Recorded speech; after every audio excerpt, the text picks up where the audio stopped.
All right, ladies and gentlemen, here's a quick tutorial on how you get this graph from your intensity data for the light lab. So just going to minimize that, move it off to the side to where I'm not going to need it in the way. All right, so we want to first insert a table. So chart, there we go.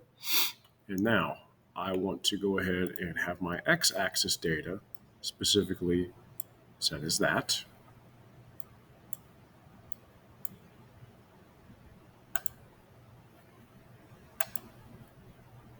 Select it. There we go. Okay. And now I want to select my series of data, which is my y-axis. And gosh, I'm going to have to get rid of that.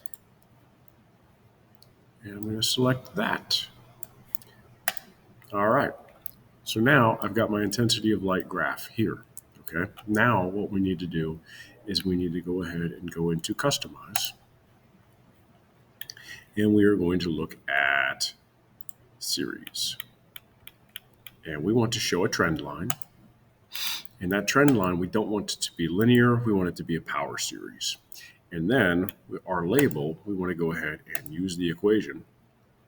So that's saying 4.3 times 10 to the negative third times x to the negative 1.87. And we're going to show our R value.